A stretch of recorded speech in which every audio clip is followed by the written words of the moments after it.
Hello friends, स्वागत है आपका आपके अपने चैनल एचएससी स्टडी गाइड में। आज इस वीडियो में हम बात करने वाले हैं लीगल रजिस्टर के बारे में। तो चलिए शुरू करते हैं। तो दोस्तों, अगर आप एक सेफ्टी प्रोफेशनल हो, वो चाहे आप एक एचएससी सुपरवाइजर हो या फिर एचएससी ऑफिसर हो, लेकिन आपको लीगल रजिस्टर के बारे में पता होना चाहिए कि लीगल रजिस्टर यानी कि होता क्या है, उसका फॉर्मेट कैसा होता है और उसको भरा कैसे जाता है। क्योंकि जब भी आपकी कंपनी में कोई भी इंटरनल ऑडिट हो या फिर एक्सटर्नल ऑडिट हो, तो उस वक्त जो है लीगल रजिस्टर शो करने को आपको बोलते हैं। और अगर आपके पास लीगल रजिस्टर नहीं है, आप शो नहीं कर पाते हो, तो आपको जो है वो ऑडिटर की तरफ से एनसी मिलती है। एनसी यानी कि नॉन कंप्लायंस जो है वो मिल जाती है। और ये जो है लीगल रजिस्टर आपको इसलिए मेंटेन करना होता है क्योंकि ये आपकी कंपनी की भी रिक्वायरमेंट होती है, क्लाइंट की रिक्वायरमेंट होती है और गवर्नमेंट की भी रिक्वायरमेंट होती है। तो इसलिए आपको लीगल रजिस्टर के बारे में पता होना बहुत ही जरूरी है। तो आपके सामने में ये लीगल रजिस्टर की एक एक्सेल शीट है, जिसके तहत हम देखने वाले हैं कि इसको कैसे भरा जाता है। अब आप जिस कंपनी में काम कर रहे हो, उस कंपनी का जो लीगल रजिस्टर का फॉर्मेट है वो अलग अलग हो सकता है। अब इस फॉर्मेट में देखिए कि सबसे पहले यहाँ पर क्या है कि नेम ऑफ रीजन है, नेम ऑफ साइट है और नेम ऑफ डिपार्टमेंट है। तो नेम ऑफ रीजन जो है यानी कि जिस रीजन में आप काम कर रहे हो, उस रीजन का जो है आपको यहाँ पर नाम लिखना है। अभी मैं जो हूँ दिल्ली रीजन में मान लो काम कर रहा हूँ, तो मैं यहाँ पर दिल्ली करके यहाँ पर नाम लिख दूंगा।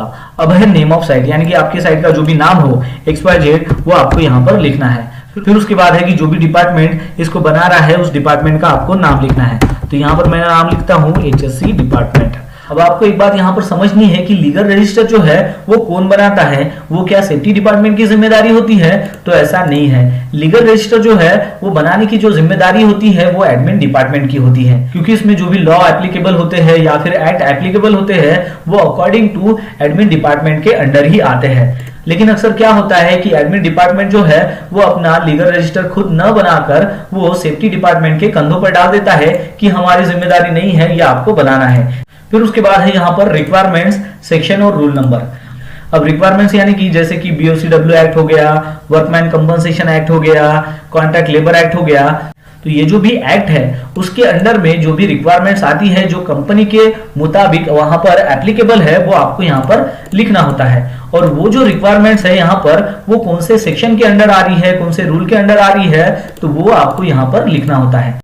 और ये जो सारी इंफॉर्मेशन है रिक्वायरमेंट्स की और सेक्शन की, यानी कि जो भी एक्ट है, जैसे कि मैंने आपको यहाँ पर बताया वर्कमैन कंपनसेशन एक्ट हो गया, BOCW एक्ट हो गया, या फिर पोल्यूशन कंट्रोल एक्ट हो गया, या फिर कॉन्ट्रैक्ट लेबर एक्ट हो गया।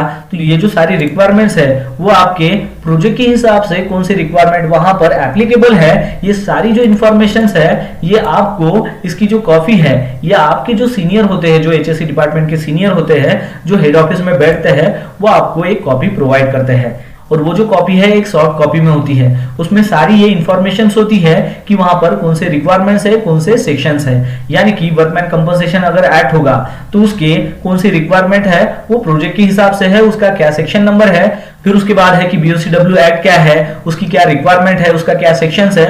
तो इस प्रकार जो भी एक्ट हो या फिर रूल हो, उस प्रोजेक्ट के हिसाब से वो एप्लीकेबल होगा, तो उसकी सारी जो इंफॉर्मेशन है ये आपके जो हेड ऑफ द डिपार्टमेंट है, यानी कि आपके जो सीनियर पर्सन्स है, जो हेड ऑफ द डिपार्टमेंट में बैठते हैं, वो आपको इसकी जो सॉफ्ट कॉपी है वो प्रोवाइड करते हैं। यानी कि रिक्वायरमेंट्स और सेक्शन जो है वो आपको उनकी तरफ से ऑलरेडी मिल जाता है, जो प्रोजेक्ट के हिसाब से होता है।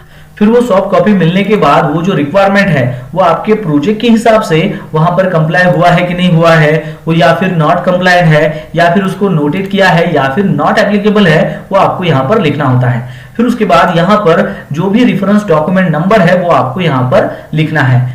फिर उसके बाद जो भी रिमार्क्स हो, यानी कि अगर कोई कंप्लायंसेस है वो नहीं हुए है या फिर प्रोसेस में है, तो उसका जो रिमार्क है वो आपको यहाँ पर डालना होता है।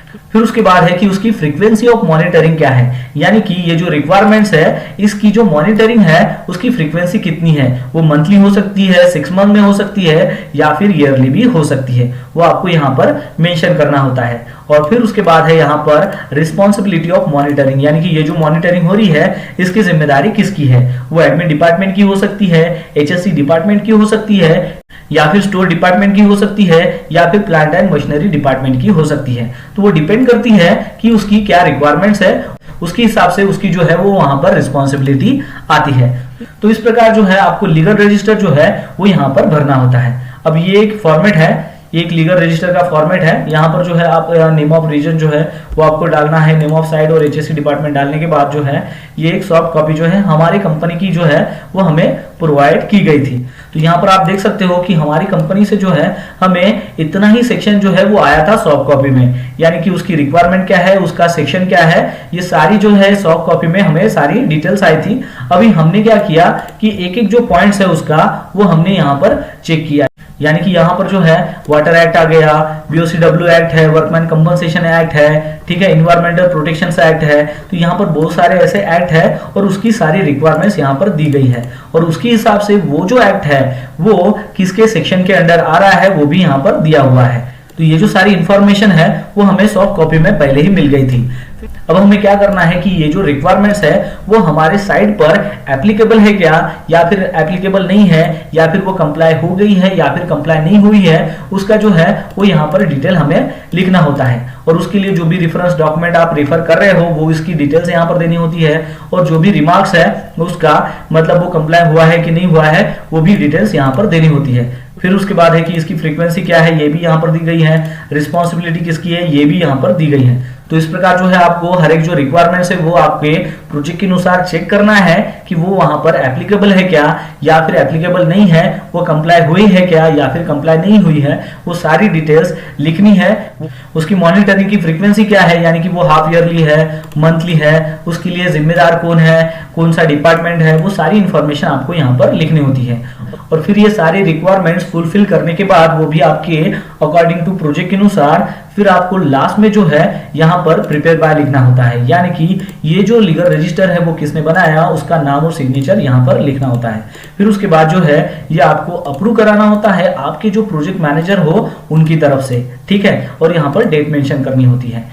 और ये जो है ये साइन करके आपको इसकी जो स्कैन कॉपी है, यानी कि इसका जो लास्ट पेज है वही आपको स्कैन करना होता है, बाकी तो पेज जो है वो आपको ऑलरेडी यहाँ पर मिल जाते हैं। तो ये जो है इस प्रकार आपको ये सारी डिटेल्स फिलअप करने के बाद और इसका आपके प्रोजेक्ट मैनेजर से अप्रूवल लेने के बाद आपके जो हेड ऑफ द डिपार्टमेंट है उनको भेजना होता है। फिर वो जो है उनको वेरीफाई करके आपको बोलते हैं कि ये जो लीगल रजिस्टर है वो सही है।